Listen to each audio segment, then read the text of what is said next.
This episode is not sponsored, but we encourage you to help support the small businesses, charities, and organisations that we mention.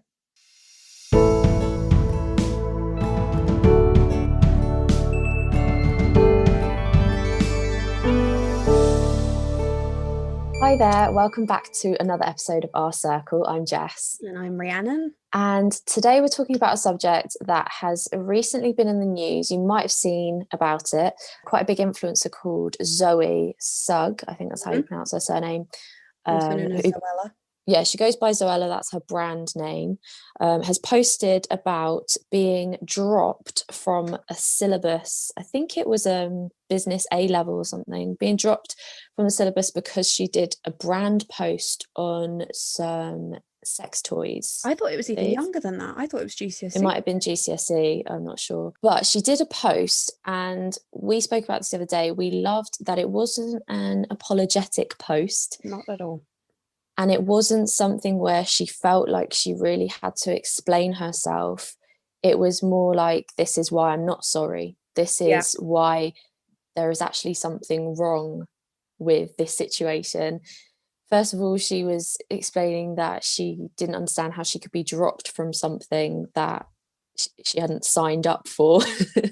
Right, so Zoe had made a post being completely unapologetic about supporting these sex toys and speaking about how she is a grown woman. Yep. That feeling, we're a bit heated about this. I have so many opinions on this.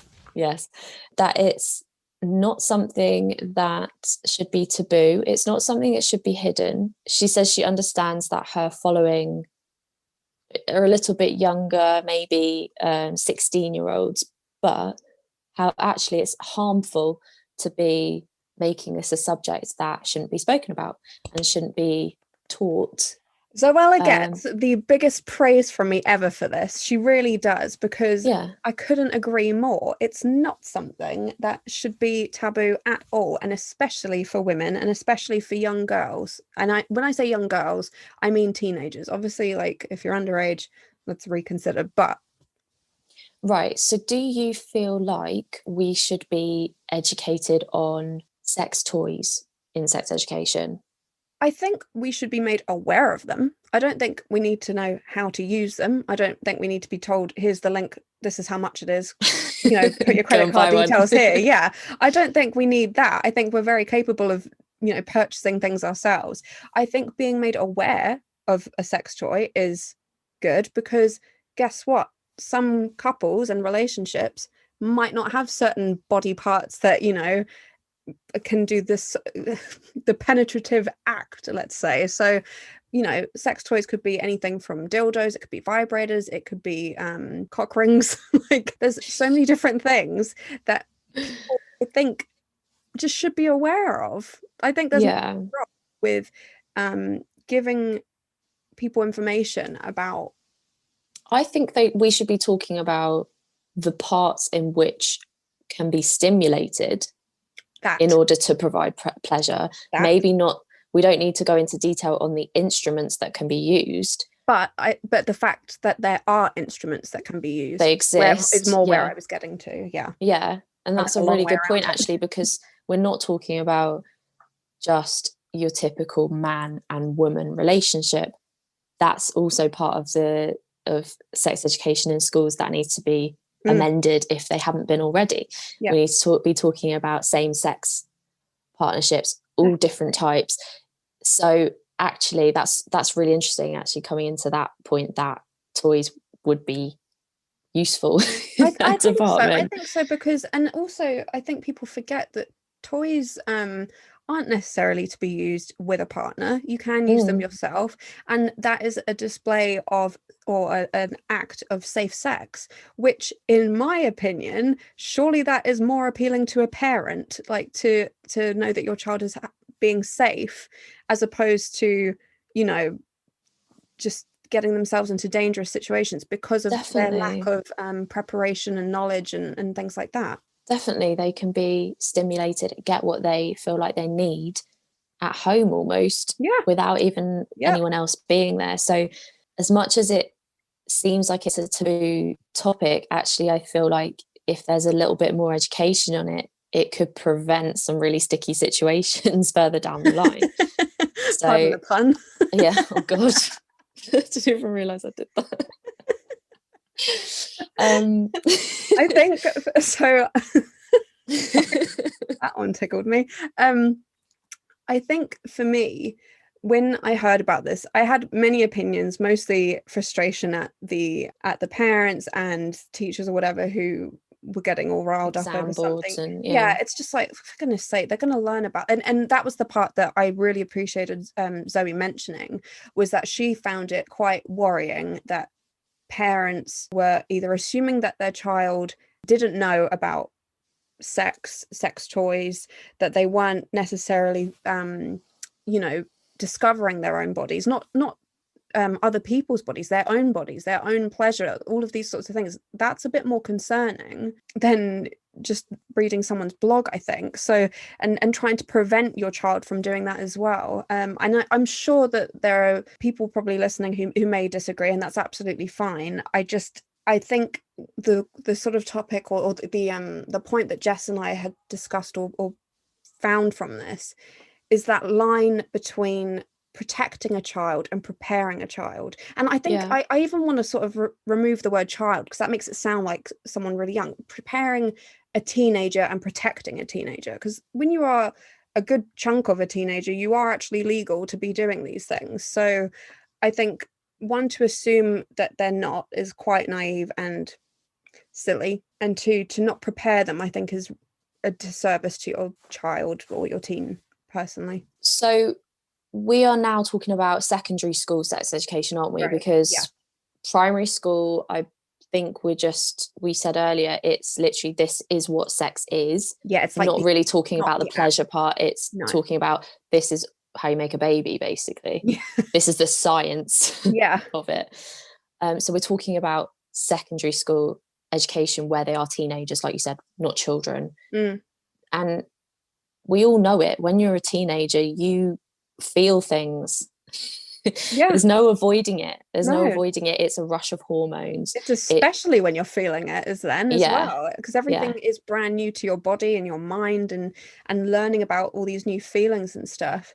It's overwhelming, and it's quite consuming as well. So I think I think it's very sweet when there are teens who are very innocent to it all, and that isn't on their mind. Great, fab.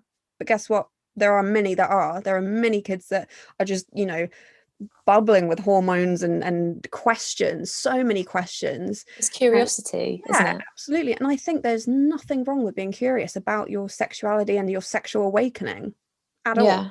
Yeah, definitely. So some parents might be concerned that by speaking about sex too early could be pushing your child towards it and almost feeding the curiosity. Tools or something. It was giving them the tools, but you were saying, well, you are giving them tools, but that's actually a safer thing, because you could end up with all they've been prepared with is the knowledge that this creates a baby, or this is a thing that people do when two people love each other, and they might feel like they love that person, but wait, hang on, what about the protection side of it? What about, you could end up with a teen pregnancy? Or what if they're in a relationship where they think they love someone, but it's actually a really toxic relationship? They haven't learned about any toxic relationships or any warning signs. Yes, absolutely. I think people don't realize that those things or those experiences, like the ones that you just said, like the toxic relationships, the different scenarios that you could potentially land yourself in, they can scar you for life. Like, there's so many things that can affect you later on, and it's all because you haven't been prepared. You haven't been given those tools or those that knowledge beforehand. And I think that's so dangerous. I think it's so dangerous to not prepare a teenager for what they could potentially be going into. And like we said, we're not saying to encourage it, we're not saying to promote it, we're not advising all the different positions and all these things. We're not giving you that information. We're giving you, it's almost like the step up from primary school. So primary school, like we said, It's just telling you what sex is. And actually speaking about primary school, we touched base with a friend of ours who is a teacher, a primary school teacher, before this episode, because I just wanted to get a little bit more information about how things have changed, if at all, in primary school. It was quite funny. She said that when she started, they were still using the videos that we had like 20 years ago, which part of me was just like, oh God. But then at the same time, I thought, well, actually, I suppose that makes sense for that age, because all it is just, like we said, it's just learning, okay, this is what sex is. The part that I had an issue with was, is it just sex between a man and a woman, or are they discussing every part of it?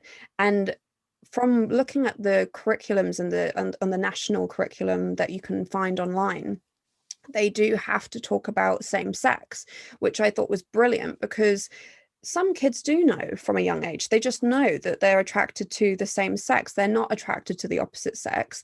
And I think that creates so many more questions if they're not being given the information about something that relates to them. Imagine a child who is gay and they're just constantly seeing videos about how a man and a woman have sex. They're going to be like, well, am I meant But does that come under the sex umbrella, or does that come under relationships? Because I feel like those are a bit different, because I feel like we don't need videos on how each sort of different pairings, at how primary sex school works. at least. No, not at primary school, but I think in secondary school you do, personally, because right, okay, you're still a teenager, and as in you're a teenager who is going to be becoming of a legal age to consent to have sexual relations, whether it's with a man or a woman, or and yeah. So yeah, I think the basis needs to be covered. Why should just the basis of a man and woman having sex be covered and not anything else, personally? When we're going into the realms of pleasure, rather than just to make a baby, then I definitely think that needs to be covered. Yeah. And so what our friend was saying was that in primary school they do a I can't remember how many weeks it's over, but each week is like a different theme. So one week could be your body. So it could be like body changes, it could be like periods, it could be like wet dreams, things like that. Just the sort of beginnings of things, the beginnings of changes within adolescence. And then it would go into relationships, so types of relationships. So that would be where it covers same-sex relationships, things like that, which I definitely didn't have at school. I don't think we went to the same primary school, so we didn't have that covered. I know that for sure. And then she said that if kids ask certain questions, there's like a boundary. So certain questions that they might ask, they're not allowed to know the answers until maybe the next year. Like, so there's certain levels of questions. I'm not too sure on the reasonings for that, but I'm assuming it's maybe like safeguarding, maybe it's what's considered appropriate, what parents have given their consent to and stuff. Oh, that was actually another part that she said that they don't have to get a parent's permission. They can tell them, this is what we're teaching. However, if you would like to remove your child from the lesson, then you can, which you and I have both got experience of as well. Like, I was removed. Yeah. I wasn't removed for the sex part though. I was removed for the birthing part. Really? Yeah, which I was quite glad for that. I remember I watched Grease that day instead at home. Oh, nice. Yeah, I remember the birth video quite well, actually. Yeah. I remember everyone just going, ah! Like that in the classroom. It was very graphic. Yeah. Like, as in, it was the actual birth down there. Like, I mean, it's amazing, really. I mean, I saw it obviously in like year 7, so it's not like I missed out, but yeah, it's quite. Because we had sex education in year 4 and then year 6. Is that right? Is that how you remember it? I don't remember what year it was, actually. Yeah, maybe it was year 4. I remember year 4 because we were with this teacher and I thought she dealt with it really well. Like, when we first started it, I don't know if you were in the same class as me for that, because we all got into the class and she was just like, right, everyone say sex 5 times, and everyone went sex, sex, sex, sex, sex. I don't remember that. Oh, maybe you weren't in that classroom then. Yeah, maybe not. And it was with her that she showed the birthing video, I think. It was just like to get it out of everyone's system and to be like, oh, this is really silly, we get it, but actually we need to cover this, we need to learn about it. So I remember that being quite a positive thing. I think it was quite informative. Yeah, the other thing that my friend was saying was that what her sort of role in is to get them to acknowledge their feelings of embarrassment. She was like, this is going to be embarrassing, like, and when I get embarrassed I go red, so if you see me go red, that's just because I'm embarrassed, and that's okay. It made me laugh. She said that there was a video where she had to show what an erect penis was like a an animation or something, and a teacher who was a male walked in and she went bright red and they went, "Miss, you're going red," and she went, "That's because I'm embarrassed." I thought that was really cute, like, because it's natural, isn't it? We all have things like that. I go red when I'm embarrassed, so it's good to encourage the feelings side of things, and accepting that that's just normal and it's natural and that's okay, and then you can move on to the more sort of, I don't want to say graphic details, but you know what I mean, like more sort of in depth, I guess. So from primary school, I feel like as long as they're covering sort of the basis of it, periods and body changes, puberty, basically, like, I think that's because that's upcoming, and if not children already, or sorry, not children but young adults, but also children still like are starting to go through that, so it's like they need to know about it. I mean, I was in primary school when I started my period. I was in primary school when I started having to wear a bra, so I obviously started that journey a lot earlier than a lot of people, but nonetheless it was still happening to me, and a few other girls too. So having preparation for puberty in primary school is good. You don't need to go into the preparation, I guess, for the relationship side of stuff, so I think that's good there.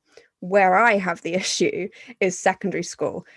I have a massive issue with the way we learned it, at least, or the way I learned it. I went to a different school to you, but I'm assuming it was probably similar. I was pretty much taught, I was taught the basis of sex, like between a man and a woman. Definitely wasn't about same sex, which annoys me, because I think that should just be knowledge that is given to everyone. And also like whether you're actually, you feel like you are gay or you identify as something other than heterosexual, it's actually informing everyone and making it less taboo and not something to laugh about because it's different. It's kind of bringing that knowledge and information, which makes it it hopefully would lower like bullying around it as well. I kind of feel like it would also make people feel less stood out. Like, I don't know if I'm wording this right, like, as in, if you're showing a man and a woman having sex, that's obviously like the knowledge that everyone's getting, whereas if you're covering everything, it means that anyone in your class, however they are, whatever like sexual orientation they have, exactly, it's covering all of them without having to pinpoint to anyone who's what. Because I feel like it almost, not that people are necessarily thinking this, but I had friends who were gay at school, whether people knew it or not, and you would kind of not necessarily think this, but it could easily happen. You could think, well, where's the information for them? Like, or they might be thinking, where's my information? So I think those need to be covered regardless, in my opinion. But what I think the issue that I have, and I think you agree with me on this, is the pleasure side of stuff is completely not spoken about. And that pisses me off to no end, because it completely underprepares a girl, in my opinion. I'm stressing girl because this is my opinion, as in, this is my experience. I'm a girl, I identify as a girl, and that is my experience. I felt like what I was taught was that sex, or the point of sex, was to pleasure a man, and it pisses me off that I was made to think that, or that it was like taught to me. And it comes to an end when the man finishes. I thought that the whole purpose of having sex was to get a guy off. So if I couldn't get a guy off, or in my head, if I can't get a guy off, I'm failing. I'm not having sex or something, or we didn't have sex. It doesn't count. What a lie. What a lie. Like, it's just it just, I 100% agree with that. And it frustrates me, like I was saying to you earlier, it frustrated me that in the media, or at least us growing up, porn was only like deemed, I guess, for men, and if you're a woman who watched it, you were highly sexualized, or you're highly what's the word, not sexualized, what's the word, like you're really horny, basically, like you're a slut or something. It's like dirty. And it's like, no, you're curious, you want to know what to do, because sometimes, like, I come from a family that are very open about speaking about things, and like body changes and all that sort of stuff, but there is a line. Like, I wouldn't what I say, that's what I was saying to Jess. I asked my mum when I was younger, what does sex feel like? But me and my lovely mama that she is, she didn't lie to me, but she didn't give me more information than I needed. She just said it feels amazing, and it feels great when it's with someone that you trust and love. And I appreciate that honesty that she gave me, because, well, she didn't lie. It does feel great. It does feel amazing when it's with someone, that whether you are in love or that you have a great connection or whatever, it feels great. And I'm not going to lie about that. But there's also so many different elements that you need to learn about or want to know about. And yes, sometimes you get that through experience, but sometimes just having the knowledge beforehand really helps. It avoids you having to have bad experiences, doesn't it? Yeah, but also be like, oh, I can get, this is nice for me. Yeah, right? Oh, it's not all about like, oh, we must go until he finishes, or whoever you're with finishes. Or the fact that you can it's have about you as well. Yeah. I don't remember them ever saying women can have an orgasm. I don't think I don't even remember when I found out about them. I honestly think it's very late. I feel like the way that I would have learned through it was probably films, like like American Pie or something. And I mean, don't know how helpful that is, like, to learn about sex ed, but do you know what I mean? Like, you're having to find whatever information as a teenager that you could get. I mean, maybe it's different now being a teenager, and that probably could have been something we spoke about on our previous episode about teens versus 20s. Like, the information back when we were younger, it was a lot harder to get, and we're not even that much older than teenagers now, but there's such a vast difference. I didn't know of porn sites like easily, or I was under the impression that if I went on a porn site it would affect like the whole street with their internet or something. Like, everyone would find out. Yeah, everyone would find out. Unlike now, I could just look at it up on my phone and no one would know, so it's just sort of, the information back then I don't think was as easily accessible. So the way that we were trying to get information was from any source we could get. Like, if someone was having a sex talk among friends, I loved listening in, because I was like, right, tell me more. Like, what do I need to know? Because I didn't want to feel underprepared going into having sex. Yeah, and I guess maybe that's an argument that parents would have now, is why do they need to be told about it at school at a time when they might not even be thinking about that? Naively, they might think that. Yeah.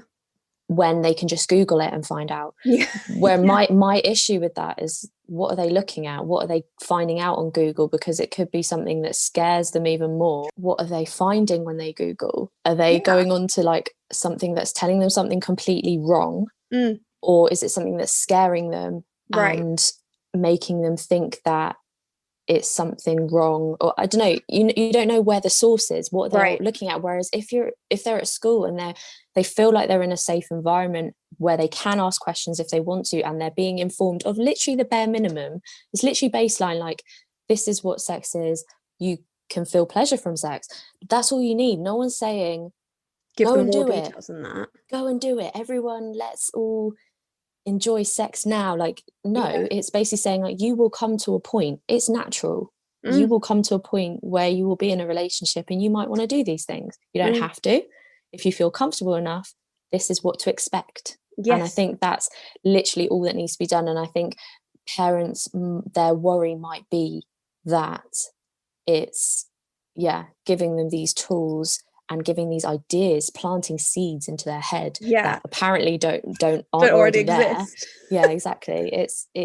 That baffles me. I think that's a little bit naive of the parents, to be honest. I think it's telling of their parenting as well. Like, do you not trust that that you know where your child is? Or how can you not be, you know what I mean? I'm like, how can you be this worried? Like, don't you know where your kids are or who they're hanging out with? So you think it might, you're turning into me, you're doing the psychological but you know what I mean? Like, I just think do you not trust? No, I completely get that.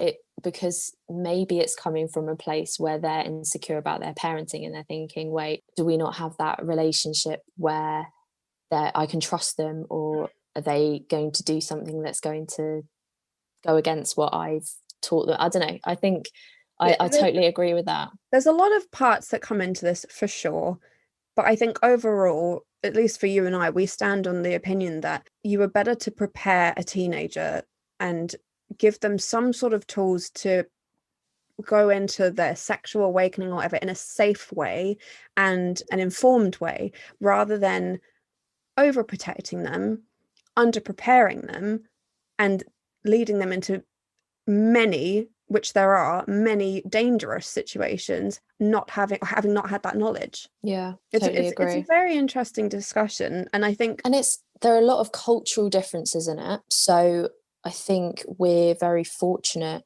There's obviously a lot of things need to be changed still, but I think we're quite fortunate to be in a society and a culture that is slowly getting to a point where we're feeling more comfortable talking about women and sex as well. I think there's definitely still very much based on men, it being a bit more acceptable to talk about, you know, men speaking with their friends about sex than girls having sex. You know, you're deemed promiscuous if you have over a certain number. That was the word I was looking for, promiscuous. If you have over a certain number of sexual partners in your lifetime, whatever, which is again something that could cause a lot of rage.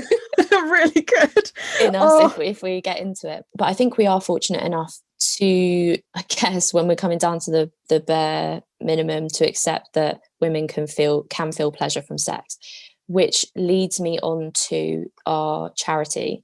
So we've spoken about our own female experiences, and we felt it right to dedicate this episode to charities that work towards protecting females globally. The two UK-based charities that we have chosen to talk about are striving to end FGM or FGC. So FGM is female genital mutilation, FGC is female genital cutting. For those who aren't aware, FGM, according to the World Health Organization, is partial or total removal of external female genitalia or other injury to the female genital organs for non-medical reasons. And this procedure can have horrific long-term issues such as infections and later on down the line childbirth complications, and it has absolutely no health benefits for girls and women. It's a violation of human rights, and it can have severe physical and mental health long-term complications. There are 4 types of FGM, but these are quite graphic and unpleasant, so we'd urge you to go and read about them yourself on the websites that we will provide for you. The first charity that we've chosen is the Orchid Project. It is run by females. They partner with pioneering grassroots organisations around the world and share knowledge and best practice to accelerate change. Orchid Project also advocate among governments and global leaders to ensure that FGC is prioritised. The second charity that we have chosen is called the Vavengers, also based in the UK, and it's led by survivors of FGM. They aim to create communities for those who've experienced FGM and strive to end it. They educate, collaborate, aid, and empower, and their awareness work seeks to address the silence around FGM or FGC in the practicing and non-practicing communities, whilst raising consciousness around the root of violence against women and girls. So please go and check out these charities by visiting their social media and their websites. And if you'd like to help fundraise or make a donation, there's more information on their websites about how to do so. Well, thank you all for listening. Thank you for tuning in for another episode of Our Circle, and please join us next time. Bye.